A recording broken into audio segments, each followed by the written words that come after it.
Today, we are going to be talking about a missing persons case of a girl from Sweden who went missing after her shift at work. Her moped was still found at her place of employment. Her parents came and looked all over the area, but she was nowhere to be found.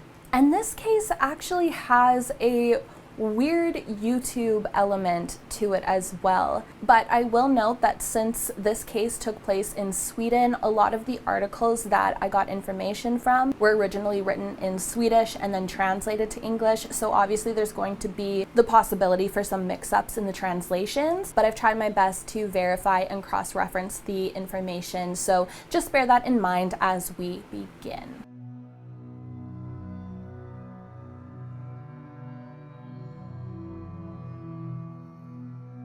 17-year-old Lisa Holm was living in Kovda, Sweden in Blomberg with her mother, father, and sister. She was described as being pretty shy, but a very nice, ambitious girl who had a love of traveling. Lisa had a map of the world in her bedroom where she would place little tacks on all of the places that she had visited. On June 7th, 2015, Lisa had been working her shift at a cafe that she had just recently started a few weeks prior. The area that she was working in was very beautiful, very idyllic, just a peaceful, sleepy town. At 6:23 that evening, she texted her dad telling him that she was just about to leave for the night to go home. Lisa had driven her moped to work that day, about a 45 to 50-minute drive, and this was actually the first day that she was able to take the moped on her own. She'd been practicing driving the moped while her dad had been driving with her to work for the past 2 weeks. Being 17 years old, showing responsibility and showing up for work, and just earning that little piece of independence, her father allowed her to drive to work by herself for her shift that day. Weirdly enough, though, only 4 minutes later, Lisa's dad's phone rings. It was his daughter calling him. He picks up, he doesn't really hear anything, it's just kind of muffled voices, so he figured that Lisa had just pocket dialed him, but before he hangs up the phone, he hears a voice clearly say, "Now it's over." And it was Lisa's voice that he was hearing kind of in the background, and her dad had no idea who it was that she was talking to. And when he tried to get her attention, the call just ended. I didn't see anything about Lisa sounding off in that phone call at all, so I'm pretty sure her dad just kind of didn't think too much of it. However, this muffled phone call would be the last time that her father would ever hear from her again, because Lisa never returned home. After a while, her parents thought that maybe something was just keeping her, or maybe her moped wasn't working or she was stuck in traffic. A number of things could have happened, but Lisa still wasn't picking up her phone, so her mom called her boss, Lisa's boss, asking if she was there, and her boss said no, she wasn't. So her dad drove into town to the cafe where Lisa was working to check on her, but Lisa was not there. He did come across her moped, which was parked in the normal place where she would park it, and weirdly enough, the keys were still in the ignition of the moped. The cafe owner named Lena Sevdung had actually come back to the cafe with her daughter. The landlord was called, and all of them began searching around the cafe in case Lisa had slipped by without anyone seeing her, and also around the vicinity of the cafe nearby. But they found nothing. So they began checking the bus schedule to see if Lisa had for some reason taken the bus home instead, but it didn't look like she had. As 10 o'clock p.m. rolled nearer, Lisa's dad knew that something was wrong here, and at 9:47 p.m. he reported his daughter as missing. A search soon ensued in the area, where police issued a statement saying that an unidentified girl had gone missing in the area, and that was when a piece of evidence had been located that was later identified as belonging to Lisa, which was one of a pair of gloves that Lisa wore while driving her moped, which was found inside of a barn by workers employed on the property. The workers brought the glove to the owner of the property, who also owned the cafe, and this owner brought it to the police, which wasn't super smart as so many people had access to this glove prior to the police getting their hands on it, so no DNA evidence could really be obtained from this glove. But at least there was an indicator that Lisa had been in that vicinity that night. The area where Lisa was working is quite small and is also close to two of Sweden's largest lakes. And with 7,000 people going missing in Sweden each year, It was truly a race against time to locate Lisa. Around 900 volunteers joined the search for Lisa Holm. The area included forests, fields, buildings. There was a lot to search. They were using helicopters, horses, people on foot, and even the military assisted. The police were quite certain that based upon the circumstances, Lisa had not left of her own volition and that she had likely been kidnapped. 2 days later, on June 9th, police found Lisa's phone case, receipts, tickets, and a smashed phone screen nearby to where the glove had been found along this secluded gravel road that went through the countryside in Blomberg. This discovery becoming public invited hundreds of tips to flow into the police, so they knew that this was going to be a much larger case than they had originally anticipated. They attempted to track where Lisa's phone was, but her last known location was at the cafe, so depending on where she currently was, her phone was either dead or turned off or broken, considering that there was a smashed phone screen located, so police weren't able to track her phone. So the next day, the area that they were searching was widened to cover more ground, going from 300 square meters to 10 square kilometers. And an organization called Missing People that assists with searches in missing persons cases was brought in, which ended up being the biggest search that they had ever been a part of. Interviews were conducted and DNA samples were collected in order to gain a better indication of Lisa's last day by the people who had last seen her, and to have that DNA on file from people in the area so that if any DNA evidence did come in, they would have those samples of people who may not otherwise have DNA samples on file to compare that to. That was when they found a pair of earrings, Lisa's license, and her house keys near this same barn. While searching the barn again, the scent dogs police were using discovered human feces, and it was thought that this could potentially belong to the killer, as they were finding her belongings around this structure.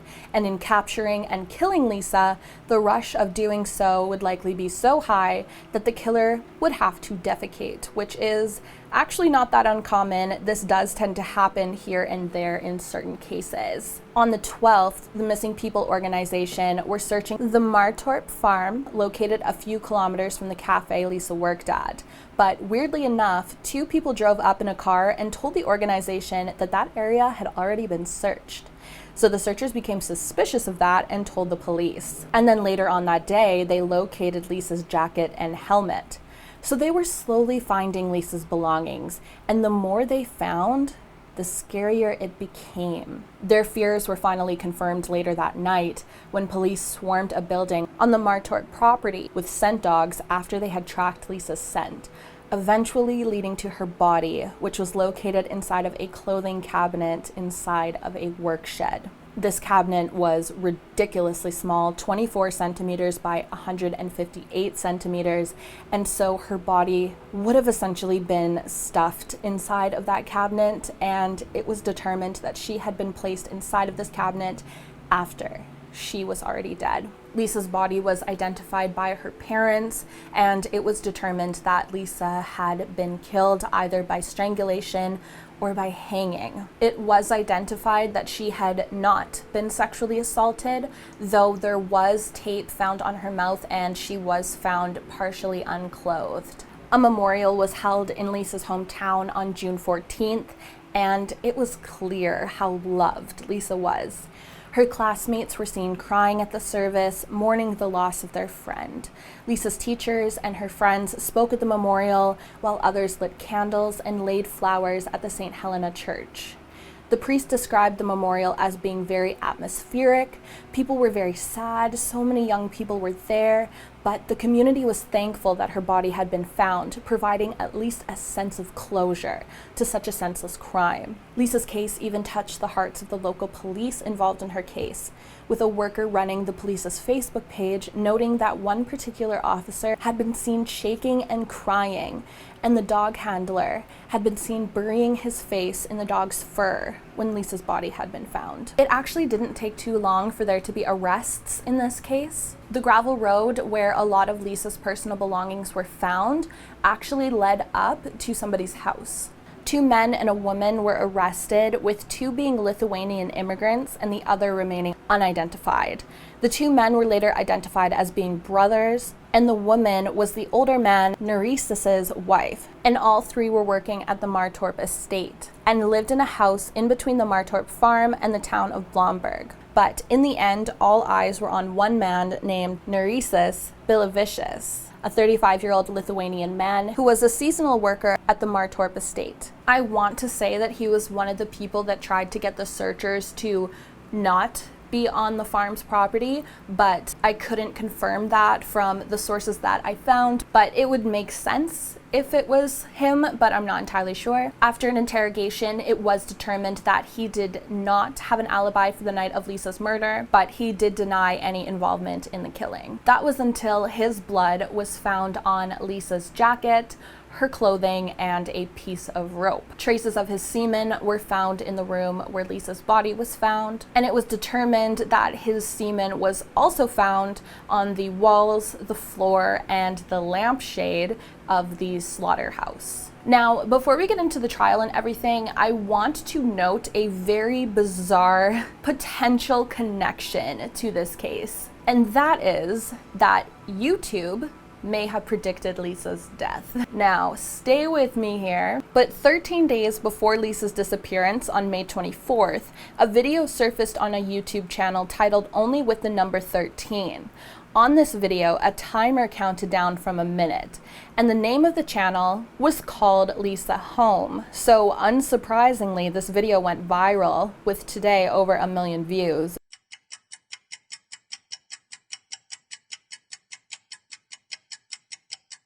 Ticking down to precisely the day that Lisa's body was discovered. So this led the internet to surmise that the killer had uploaded this video 13 days before Lisa Holm's death, ultimately showing that her murder was entirely pre-planned. But these theories remained largely on websites like Reddit, and there was literally zero mention of Lisa's case being connected to this YouTube video in any of the articles that I read.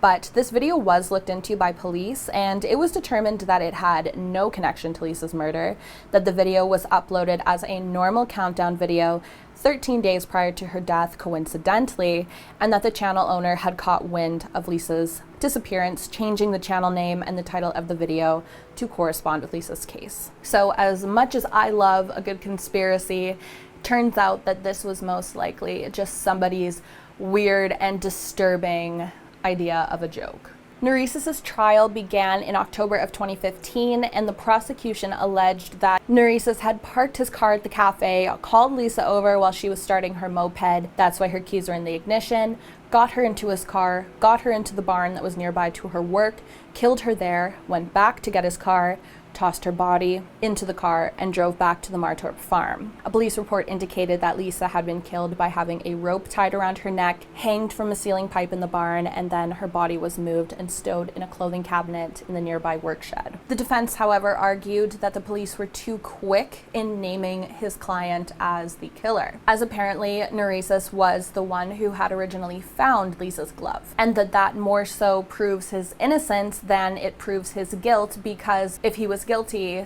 he would have gotten rid of the glove, according to the defense. Which I think is bull, honestly. It shows to me that he was trying to insert himself into the case and to look like he was trying to be helpful in order to kind of draw the attention away from him as the killer. Nerisis, meanwhile, stated that he could not be the killer as he was Skyping with his mom that night when Lisa had gotten off of work that day in June. He said that he had been asleep until 2 p.m. that day, had gotten up and went to work for 2 hours, and then was up on his computer for the rest of the night talking to his mom on Skype at 7:30. As for the blood found at the crime scene, Nerisis said that his blood could be found all over the property, as he had been hurt while working there before. Apparently, hurt right on top of Lisa's clothes as well. But further, the defense tried to argue that it was Nerisis's brother who had done all of this, that his brother was trying to frame him by putting Nerisis's DNA at the crime scene. But if that were true, certainly some of his brother's DNA would be found at the crime scene, but there wasn't any.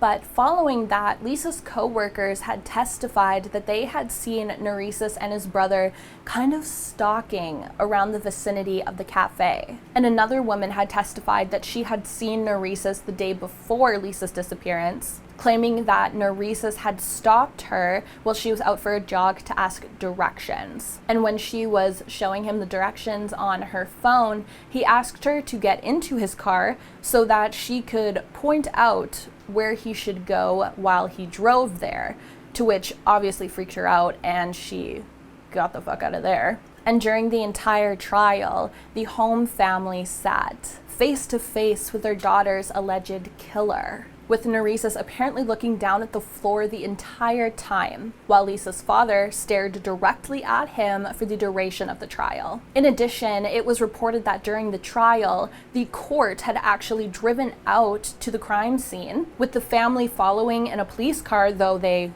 didn't get out to go and look at the crime scene, of course. Back at the trial, the alleged crime committed by Neresis was deemed as being so heinous and ruthless due to Lisa being so much more physically weaker than him that criminal intent was definitely present when she died, as there was a prominent suggestion that Lisa had certainly suffered before being killed. It was also argued that the pornography found on Neresis' computer amongst the semen found at the crime scene, as well as Lisa's partially clothed body, likely indicated that his motivation was of a sexual nature. And this can definitely be seen in the fact that Neresis' semen was found, indicating that instead of sexually assaulting her, as there hadn't been any evidence of that, he had instead sought personal gratification. As for Neresis' brother and wife, it didn't appear that much happened with them. Reportedly, traces of his wife's DNA had been found on Lisa's clothing, but police didn't seem to put much stock into that. Finally, on November 17th, 2015, Neresis was sentenced to life in prison and had to pay the Holm family 16,000 euros, which is nearly $25,000 Canadian, along with being banned from Sweden, though he was placed in a high-security prison within the country pending deportation. On July 4th, 2016, it was reported that he would be undergoing treatment for sexual violence.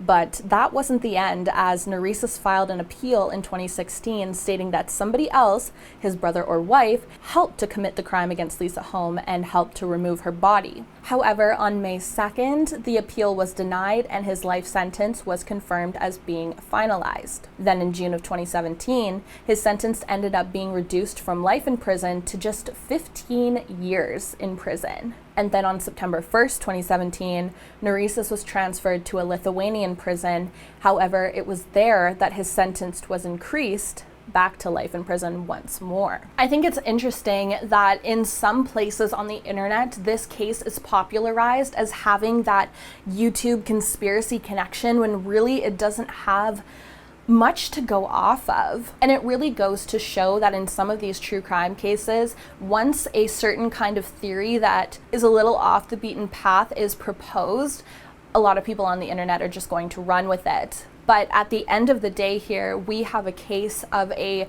young girl who is really just starting her life being murdered in such a horrible and senseless way for the selfish needs of another person, and it is disgusting reading these cases about young girls who are in similar age to me. As in 2015, I was 22 years old, so I'm just a little bit older than her. It's just so horrible what happened to Lisa.